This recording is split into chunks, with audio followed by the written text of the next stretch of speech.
Saad ka soo aragtay muuqaalkan title-kiisa amba ciwaankiisa maanta waxaanu ku eegi doonaa fiidiyogan amba aynu kaga jawaabi doonaa su'aasha ah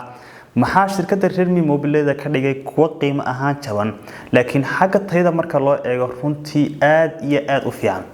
intaanaan gelin muuqaalkan iyo soo kale jawaabta su'aashaasi waxaan ku bilaabanayaa muuqaalkan su'aashan waxaad arkaysaa halkan waxa ka muuqda waa table ba ka muuqda tableka waxa ku qoran mobilada badana qiimahoodu inta u dhaxeeyo oo aynu qaybinay A iyo B iyo C ilaa D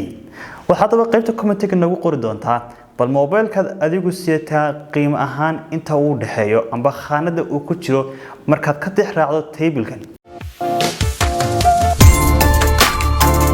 haddaynu isku qiyaasno inaga amba ka Soomaali ahaan horta waxaynu aad u isticmaalnaa laba shirkadood ayaynu aad u isticmaalnaa mobilada waa shirkadda Apple Mobileskeeda iyo soo kale shirkadda Samsung Mobile soo saarto inagoo aad ugu sii badan shirkadda Samsung Mobile isticmaasho laakiin su'aashu waxay tahay inaga Soomaali ahaan bal badana mobiladan iibsana qiimahoodu inta u dhaxeeya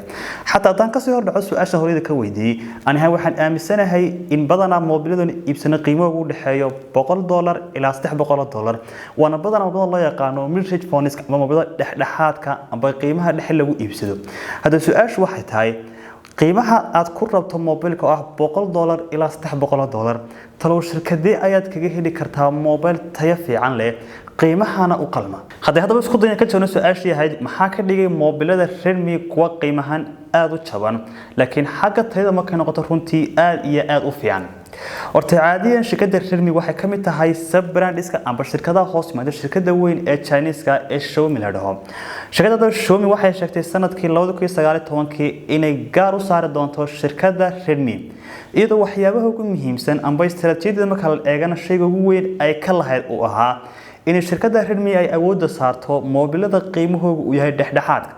taasina waa ta keentay badana in shirkadda Redmi mobileskeedu ay noqdaan kuwa xagga tayada markay noqoto runtii aad iyo aad u fiican dhinaca jabnaanta markay noqotana caadiyan shirkadda Redmi waxa la dhahaa iyadoo awood badan ma saarto dhinaca xayisiinta amba in product markay soo saarto ay lacag badan amba expenses ku geliso xayisiinta iyo soo kale dhinaca retailka amba xafiisyada waaweyn iyo waxyaabaha amba kharashka kaga bixi lahaa waxay kaga maarantaa inay alaabteeda ku xayisiiso amba ay ku iibisada habka e-commerce-ka amba habka online-ka taasina waa ta keentay in dhinaca qiimahana mobileska inta ay ku iibinaysa oo noqdo runtii qiimo aad u hooseeya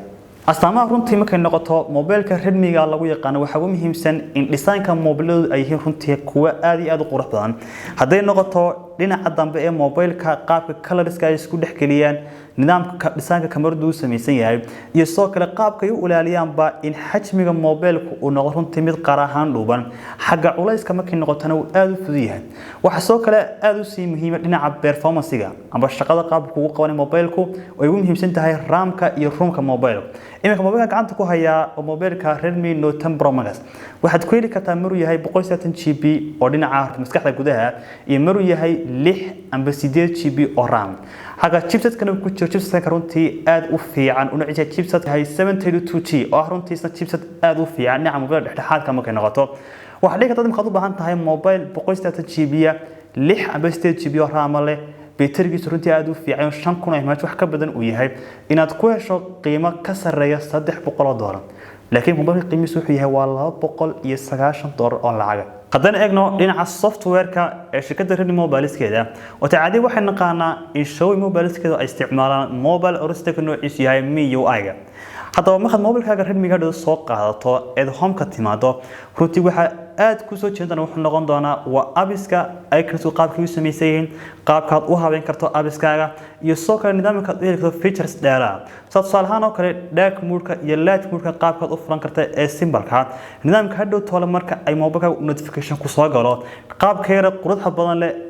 ee mobilkaaga u iftimi doona hareero insha Allah waxaan rajayn doonaa review dambe inaan ka dhigno isbardhiga badan mobilada Samsung-ga Redmi-ga iPhone intaan isku dhigno waxaan rajaynayaa bal muuqaalkan inaad qaybta comment-ka ku soo reebi doonto mobile Redmi oo aynu barbar dhigno mobile kale soo kale aan ka codsanayaa muuqaalkan haddii aad ka hesho in muuqaalkan aad like saarto soo kale aad la wadaagto oo u share garayso asxaabtaada kale